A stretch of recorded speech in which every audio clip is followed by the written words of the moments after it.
네, 역사로 읽는 우리 과학기술 12주차 강의 진행하고 있는데요. 네, 2교시 시작하도록 하겠습니다. 우리가 1교시에 우리 민족들, 우리 선조들의 그런 보건, 의료에 관련된 내용들, 어떤 것이 있었는지 이런 것들 이제 쭉 살펴보기 시작을 했고요. 앞부분에서는 특히 우리 이번 주차에 이제 배우게 되는 동의보감, 동의보감이 유네스코 세계 기록 유산으로 지정이 된 그런 이제 배경에 대한 이야기, 또 동의보감이 보물에서 국보로 바뀌었다는 이야기, 그런 거 설명을 드렸고, 한의학이라는 것이 뭐에 근간을 갖다 두었는지에 대한 부분도 같이 설명을 드렸습니다. 또 한의학이 가지는 특징, 이러한 어떤 우리 몸의 기관들 하나하나의 개체들이 모여있는, 단순하게 모여있는 그런 것으로 본 것이 아니라 전부 연결이 되어 있고, 또 그러한 이제 서로 연관관계를 갖다 가지고 있다라고 하는 총괄적 거시적인 형태로 우리 몸을 갖다 이제 보고 있다라고 하는 그 이제 특징을 나타낸다고 말씀을 드렸고요. 또 우리 선조들이 삼국시대 이전, 또 삼국시대, 통일신라시대, 그리고 고려에 거쳐서 조선까지 어떠한 그러한 이제 보건, 또 의료적인 생각을 갖다 가졌고, 또 질병을 갖다 치료하기 위해서 어떠한 노력을 해왔는지를 같이 한번 이제 살펴봤는데요. 네, 마지막 부분에서는 조선 초기에, 세종 임금 시절에 이제 그 편찬한 향약 집성방이라고 하는 책의 내용을 간단하게 살펴보면서 1교시를 마쳤습니다. 자, 2교시에는 그에 더불어서 이제 향약 집성방 말고 또 의방유치라고 하는 것이 마찬가지, 이것도 세종 임금 시절인 1445년, 1445년이니까 이때가 세종 임금께서 굉장히 왕성하게 어떤 백성을 위해서 진짜 아주 어진 정치를 갖다 이제 피신 것 같아요. 그죠? 우리 한글이 앞에서도 배웠었지만 1443년에 만들어지고 1446년에 반포를 했잖아요. 그렇죠? 창제를 한 건 1443년인데 반포를 한 건 1446년. 그동안에 어떤 그 검증 과정을 거치면서 이제 반포를 하셨잖아요. 그 중간에 또 어떤 거를 갖다 이제 하게 되냐면 의방유치라고 하는 책도 편찬하게 한 거예요. 세종께서 1445년에 김예몽, 유성원 등에게 명해서 바로 의방유치라고 하는 그런 이제 책을 갖다 이제 편찬하게 하는데요. 이 책은 중국과 그 당시 조선의 모든 의학 서적을 갖다 집대성한 의학 백과사전으로 그렇게 이제 평가가 되고 있습니다.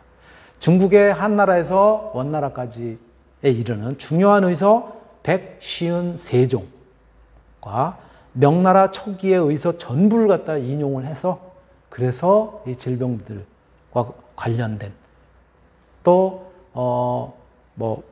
약과 관련된, 예방과 관련된 이런 모든 것들을 갖다가 이제 정리를 하게 돼요. 처음에는 365권의 백과사전이었는데요. 추후에 중복되는 내용 정리하고 또 새로운 내용을 갖다 추가하고, 그렇게 해서 총론은 3권, 그리고 강론은 263권으로 줄여서 압축을 해서 함축해서 간행을 하게 되는 거예요.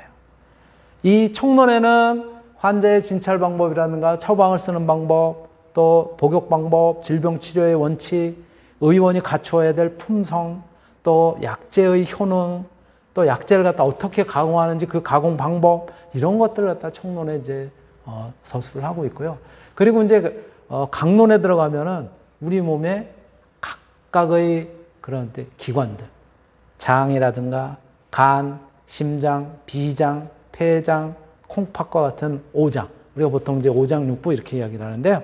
그 오장을 비롯해서 질병의 원인이나 또 위치에 따라서 91개로 이제 분류를 하고요. 이런 것들은 오늘날로 친다면, 현대의학으로 친다면 내과, 외과, 급성 전염병과 관련된 또 안과, 이비인후과, 피부과, 부인과 이렇게 이제 각 종목들을 갖다가 그렇죠? 예. 각 전문과를 갖다 이제 분류한 것처럼 그렇게 각 기관별로 그렇게 이제 분류를 했다는 거예요. 그리고 질병을 갖다 기록할 때는 병의 원인, 증상, 치료 원칙 이런 것 등을 갖다가 잘 자세하게 이제 엮어놨고요. 그러한 이제 그와 관련된 또 의학 이론, 처방과 침구, 식사요법, 신체 단련법까지 이 의방유치에 자세히 기록이 되어 있다라고 하는 부분을 우리가 이제 알 수가 있습니다. 물론 뭐 제가 전에도 말씀드렸지만 제가 의학을 전문을 하고 의학의 전공자는 아니지만 우리가 이러한 이제 조선시대의 보건이라든가 의료와 관련된 이러한 부분들에 대해서 같이 공부하고 또 여러분들하고 같이 학습하기 위해서 다양한 자료들을 통해서 또 나타나 있는 그런 것들에 대해서 이제 우리가 함께 살펴보고 있는 것이죠. 예, 이 의방유치, 예, 바로 이 의방유치라고 하는 책이 요 사진에서 보시는 것처럼 이 의방유치는요, 안타까운 점이 뭐냐면요, 이거예요. 우리나라에는 없어요. 이 책이 전해지고 있지를 않아요. 그런데 아이러니컬하지만 이 의방유치의 원본, 이거는 임진왜란 때 가토 기요마사라는 외장이죠. 외장이 약탈을 해서 가지고 왔는데 그게 지금까지 일본 왕이 살고 있는, 예, 일본 천황이 살고 있다고 하죠. 그 국내성인데요. 그 국내성 동경에 있거든요. 국내성의 도서관에 아직까지 보존이 되어 있다고 합니다. 예, 그래서 지금까지도 보존이 되어 있지만은 이게 이제 임진왜란 때 가토 기요마사가 약탈을 해가지고 자기 그 이제 외나라 일본으로 이제 가지고 갔는데 그 이후에 1876년 고종 13년인데요.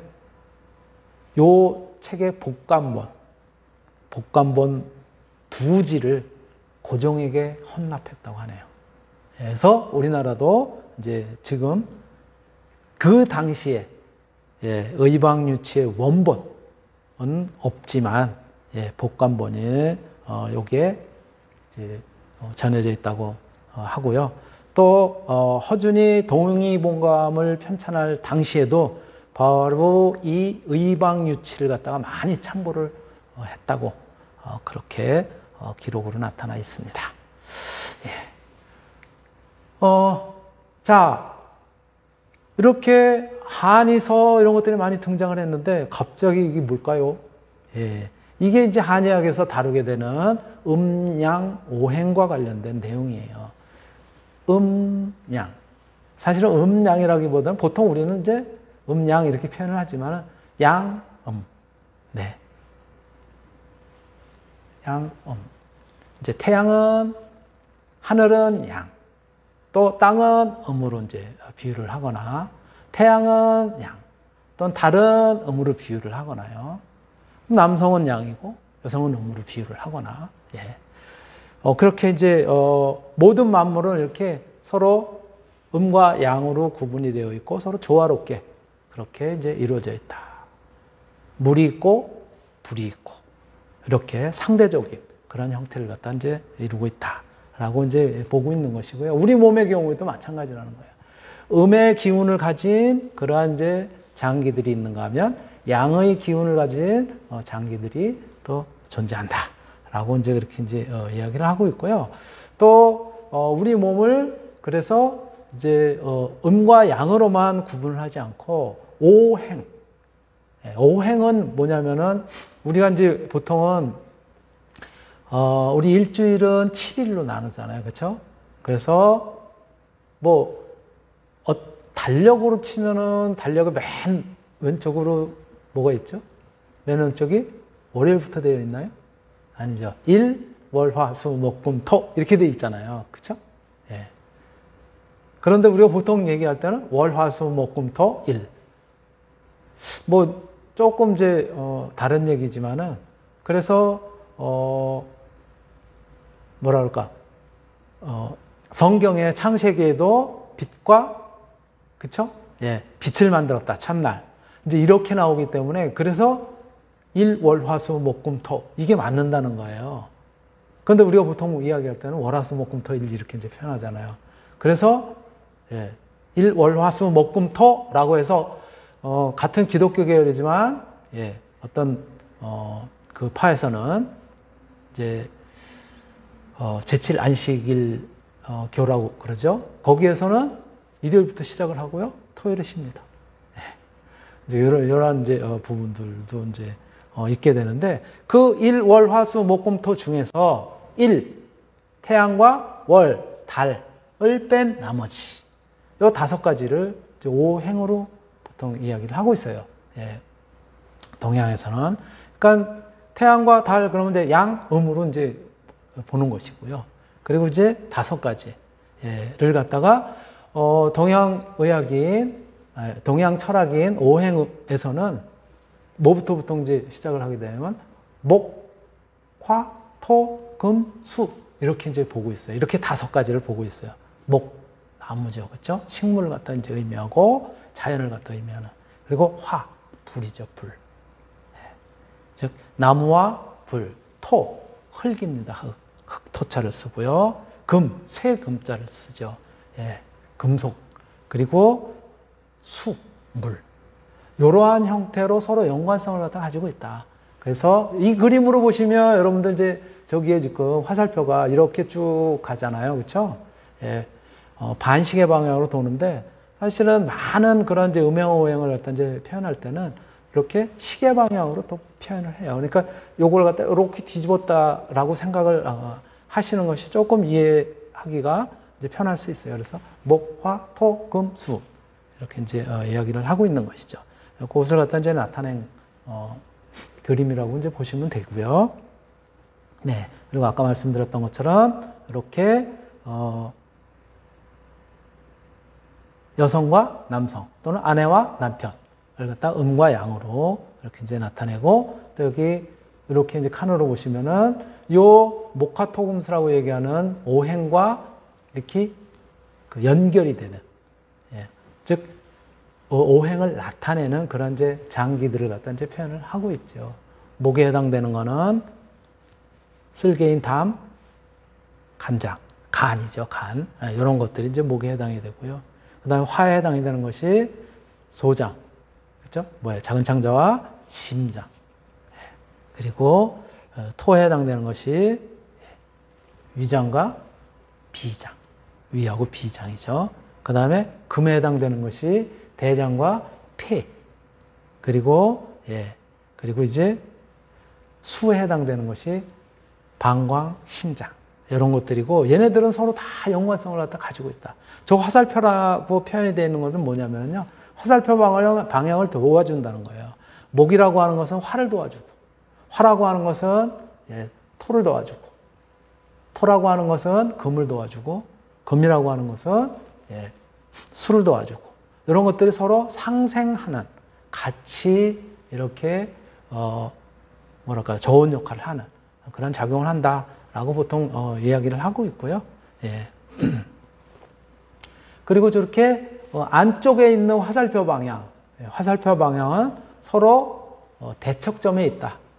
서로 상극이다. 즉 방해해야 한다. 이제 뭐 그렇게 이제 표현을 하고 있어요. 그래서 그러한 연관성이 서로 이렇게 잘 도와주기도 하고 서로 방해를 하기도 하는 것이 이렇게 5개의 오행이 연관성을 아주 밀접하게 가지면서 이렇게 작용을 하고 있다라고 보는 것이 이제 동양 철학이고요. 그것을 조금 전에 말씀드렸던 것처럼 한약에 이제 접목을 하고 있다.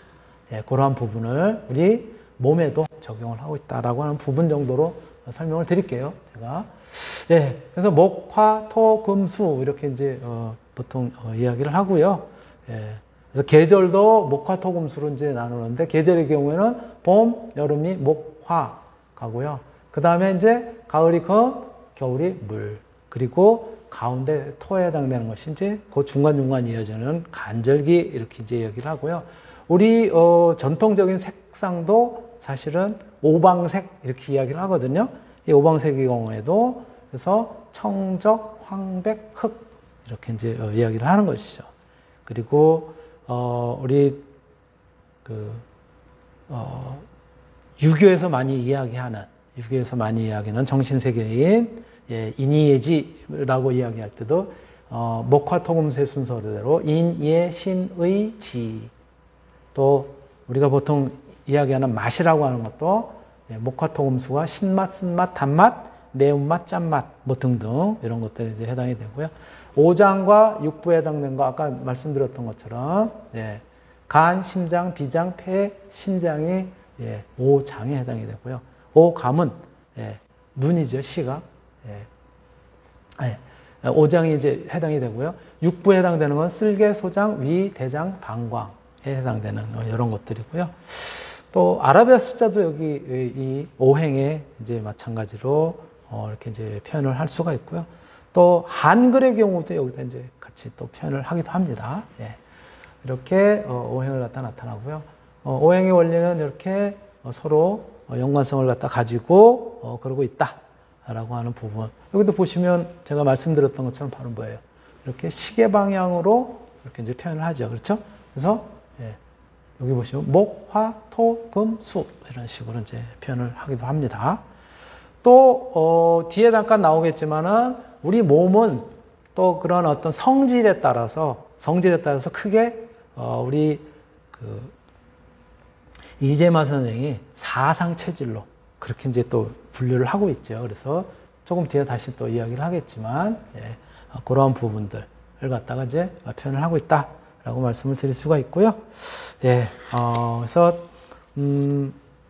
바로 이렇게 한약에서 도해로 표현할 때는 목, 화, 토, 금수를 이렇게 이제 표현을 하고 있다라고 하는 점 다시 한번 그림으로 요건 뭐 제가 요 음양오행에 대한 전문가도 아니고 또 한약의 어떤 전공자도 아니지만 개략적인 얘기만 제가 잠깐 설명을 드린 것이고요. 조금 더 자세한 내용은 참고 자료들을 갖다 이제 활용하시면 될 것 같습니다.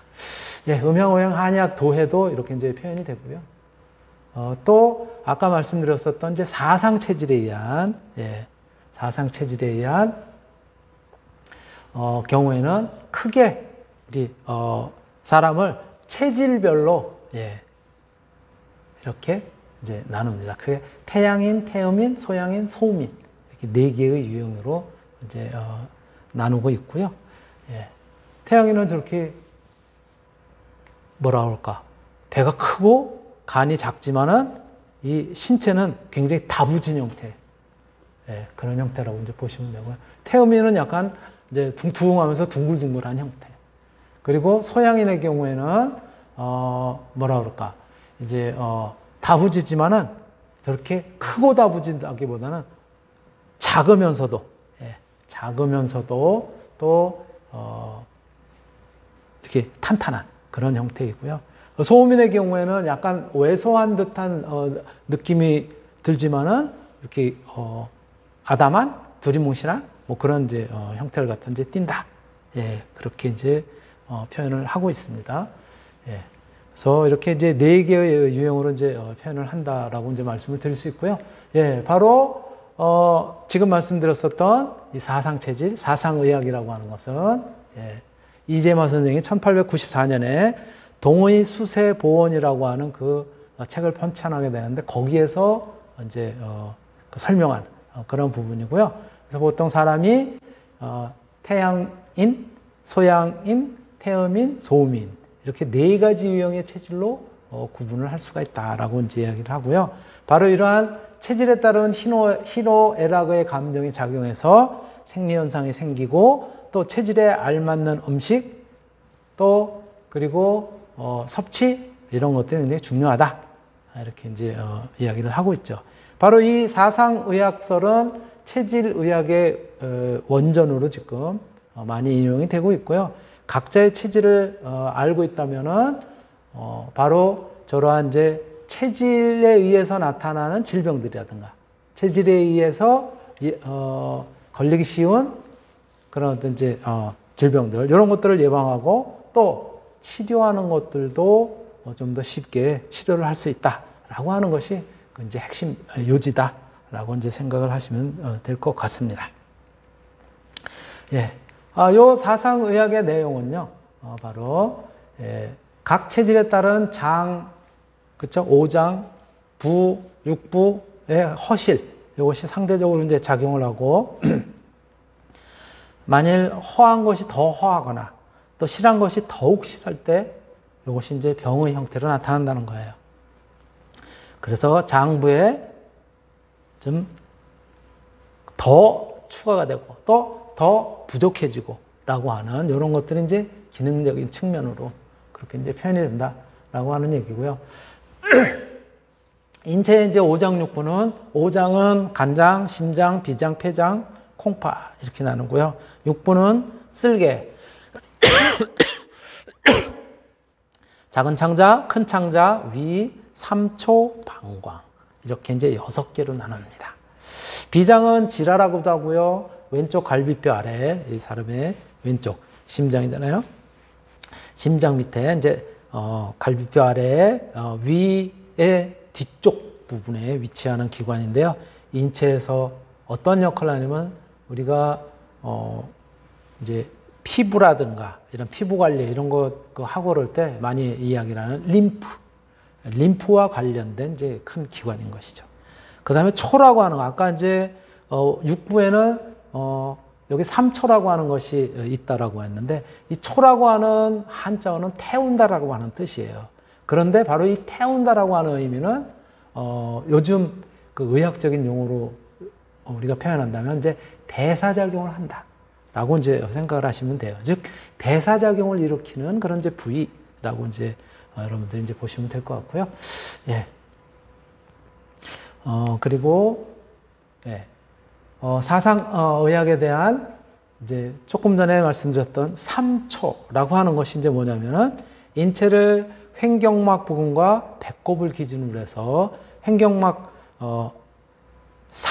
상초, 중초, 하초 이렇게 이야기를 해요. 배꼽 아래는 하초가 되는 거고 횡격막 위쪽은 상초가 되는 거고 그 가운데는 중초가 되는 것이죠. 생명활동의 필수적인 그러한 이제 기와 혈, 진액의 생성이나 또 순환을 담당하는 그런 기능을 갖다가 삼초 이렇게 얘기를 하고, 말씀드렸던 것처럼 상초의 경우는 심장과 폐 등의 장기를 포괄을 하고 혈액순환과 호흡의 핵심 역할을 하는 그런 이제 부분이다. 중초라고 하는 것은 간, 비위, 소장 등의 장기를 포괄을 하고 소화와 흡수를 통해서 에너지를 공급하는 그러한 이제 핵심 역할을 하는 부위다. 그리고 하초라고 하는 것은 신장이죠. 우리 방광 등의 장기를 포괄을 하고 체액 내에 노폐물을 걸러 내보내는 핵심 그런 이제 역할을 하는 그런 이제 장기다. 바로 이 삼초라고 하는 것은 그런데 뭐예요? 지금 보셔서 아시는 것처럼 그런 역할을 하는 것이지 어떤 뚜렷한 어떤 장기의 형태로 존재를 하지는 않는다는 거죠. 그래서 삼초는 해부학적 실체가 없고 총체적인 기능만 있다는 거죠. 그래서 단독의 기능은 명확하지 않기 때문에 이 한의학적인 측면에서도 그런 기능을 하는 어떤 그 기관으로 우리가 이해를 할 수는 없는 거 아니냐라고 하는 측면에서 다소 논란이 되는 그러한 이론이다라고도 이제 이야기를 하고 있습니다. 예, 그런 얘기고요. 바로 이 사상에 따른 체질. 아까 잠깐 말씀드렸던 것처럼 태양인의 경우에는 폐대 간소예요. 폐가 크고 간이 작은. 예. 그래서 목덜미가 실하고 머리가 큰 그런 형태이고요. 소양인의 경우에 태양인의 대표적인 사람이 우리나라로 치면은요 저기래요. 예전에 박정희 대통령. 예. 덩치 자체가 크다는 그런 의미가 아니에요. 몸에 있어서 몸의 구조에서 대표적인 사람이라고 얘기를 해요. 소양인의 경우에는 비대신소, 비장이 크고, 그 다음에 이제 신장이 이제 작은 형태. 비부위 흉곽이 발달하고요. 허리 아래 골반부는 비교적, 골반, 관골, 이런 부분은 이제 약한 그런 형태라고 합니다. 그리고 태음인의 경우가 간대 폐소, 허리가 발달하고 목덜미 위는 약한 그런 형태고요. 소음인의 경우가 신대비소예요. 신장이 크고 그 다음에 비장은 작은 형태. 중초비위가 허약하고 신방광 부위가 발달이 돼서 상체보다는 하체가 실하지만 좀 상이 빠졌네요. 상체보다는 하체가 실하지만 위아래의 균형이 비교적 잘 잡힌. 어떻게 보면은 아담하면서도 날씬한 그런 이제 형태라고 이렇게 이야기를 합니다. 그런 형태고요. 바로 이러한 이제 사상의학의 의의는 그럼 뭐냐? 사상의학으로 이재마 선생이 이렇게 체질별로 사람을 네 가지 유형으로 이제 분류를 했는데 사상의학의 우위는 뭐냐? 의의는 바로 현대 한의학계에서 인간의 건강과 질병 상태를 각 개인에 따라서 질병의 유형이 아니라 사람에 따라서 맞게 규정한 그런 이제 측면이 있다. 그런 우수한 그런 측면이 있다라고 이제 평가를 하고 있고요.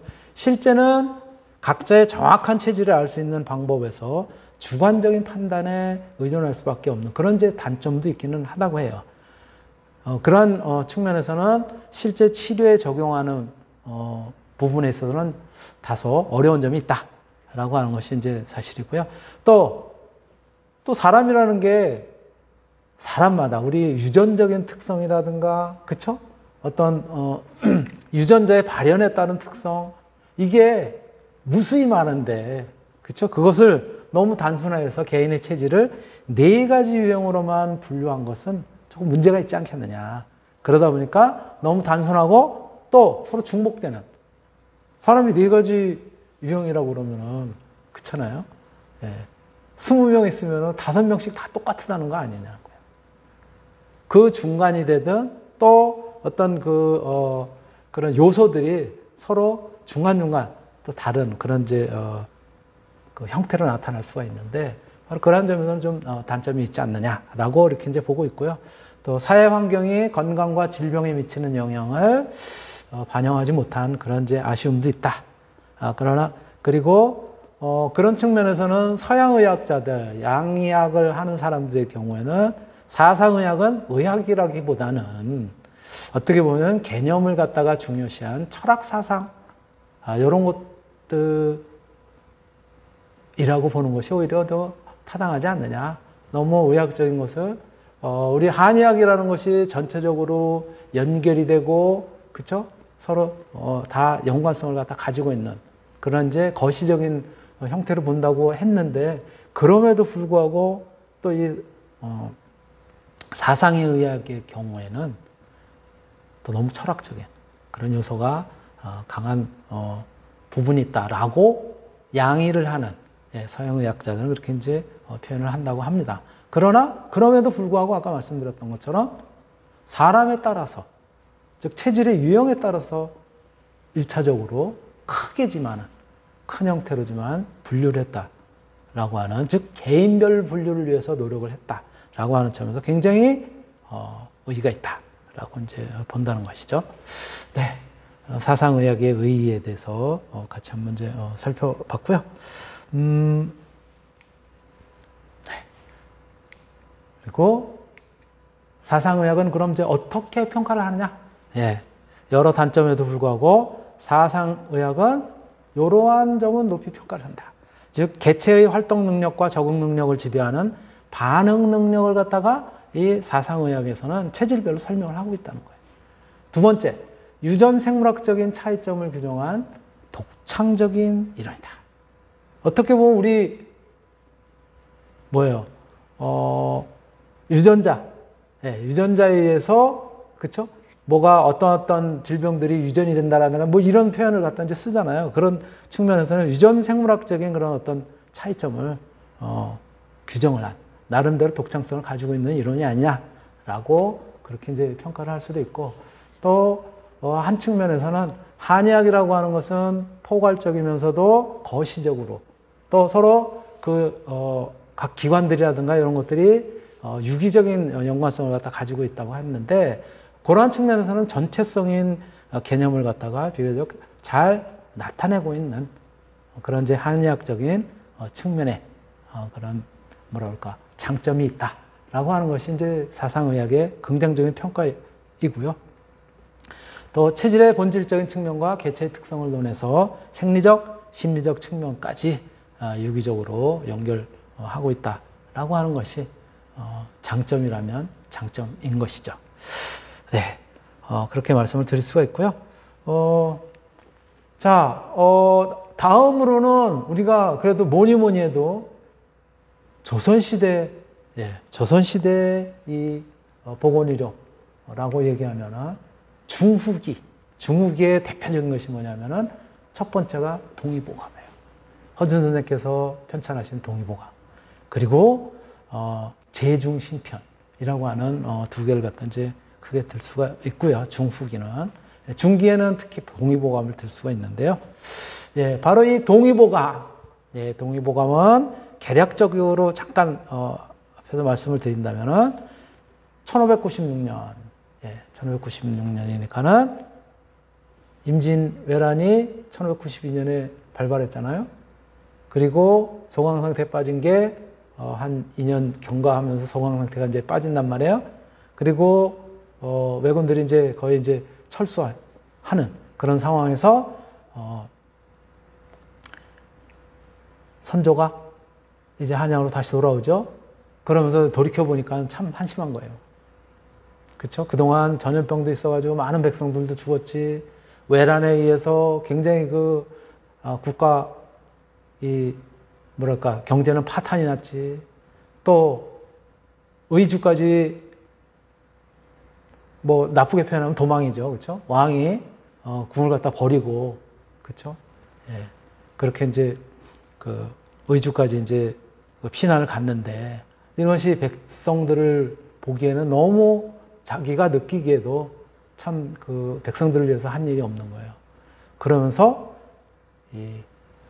전염병도 돌고 그래가지고 이제 백성들을 위한 그런 이제 뭔가를 갖다가 이제 만회를 해야 되겠다라고 하는 측면에서 질병을 좀 타파를 해야 되겠다라고 하는 생각을 갖다 가지게 되고요. 그래서 1596년에 허준을 불러서 이야기를 합니다.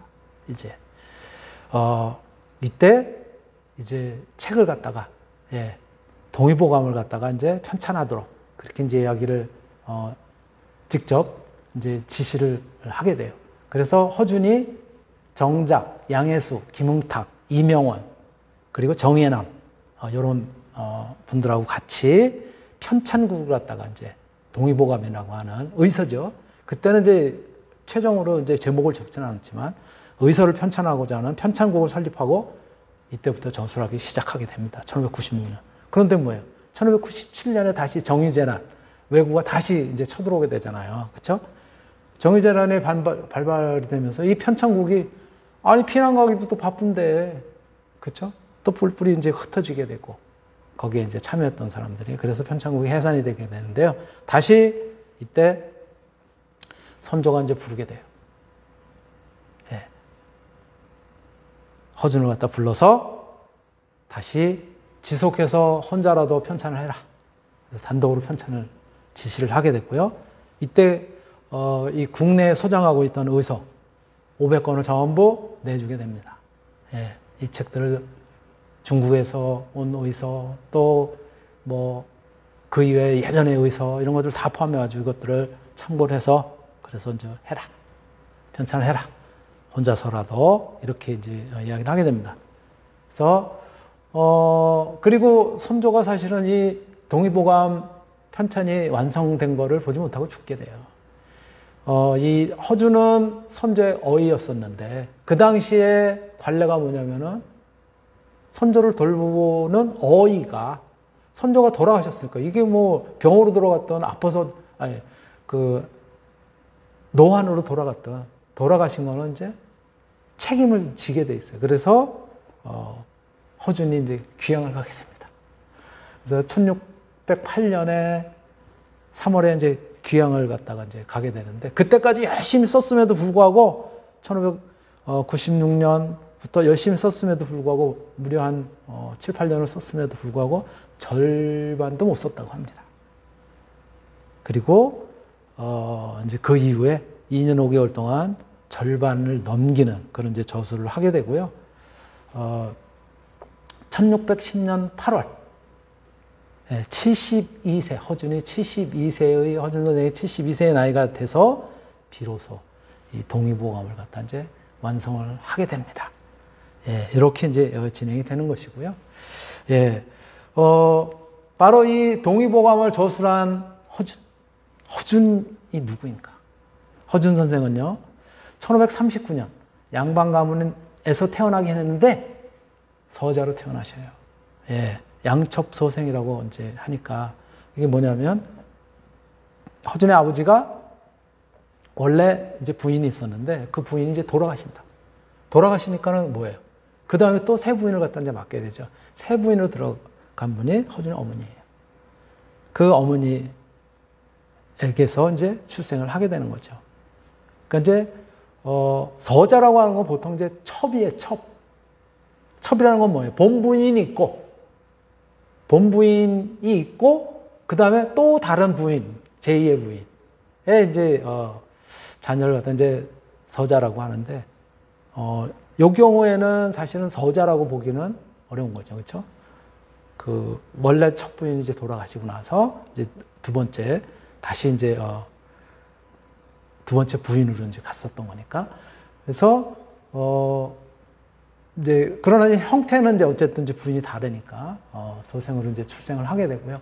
정유재란 발발로 죄송합니다. 저거는 이제 앞에 거가 잠깐 여기에 다시 추가가 돼 버렸네요. 예.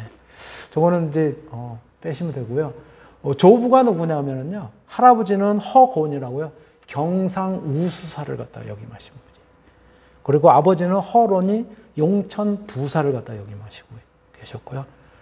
그러다 보니까 이제 동생은 아까 이제 조금 이제 다르다고 그랬잖아요. 서자하고는 서울하고는 조금 다르다고 얘기를 했는데 동생 허징이라고 하는 동생은 문과에 급제도 하게 됩니다. 예. 그러니까 이제 과거를 볼 수 있는 자격들은 이제 주어지는 거죠. 허준은 어릴 때부터 성품이 총민하고 학문을 좋아했다라고 하는 의림처려의 그런 이제 기록도 되어 있는데요. 요 초상은 실제 그럼 그 당시에 허준의 모습이냐? 아니에요. 예, 이것도 허준의 표준 영정을 갖다가 후에 이제 제작한 것이고요. 예, 요게 이제 편찬을 한 이제 동의보감인 것이고요. 예, 그 동의보감이 그 당시 이제 원본이고 요즘도 마찬가지 아까 말씀드렸던 것처럼 이렇게 저게 안에 있는 내용들은 목판으로 만들었으니까는 굉장히 많이 이제 그때 필요하면 이제 인쇄를 했을 거라고요. 그러니까 지금도 초판본이 아까 말씀드렸던 것처럼 국보로 지정이 된 거고요. 그 이후에 이제 시중에 여러 이제 우리도 뭐 그런 표현 쓰잖아요. 책이 1세다, 2세다, 그렇죠? 처음 찍었느냐, 두 번째 찍었느냐, 뭐 이렇게 이제 표현을 하듯이. 예. 그래서 1세인 초판본은 국보로 지정이 돼 있지만 그 이후에 나와 있었던 최근에 나온 것들은 아직도 골동품상에서 구입을 할 수 있다라고 하는 점 간단하게 이제 말씀을 드리고요. 시간이 또 경과를 해서 2교시 이걸로 마치도록 하겠습니다.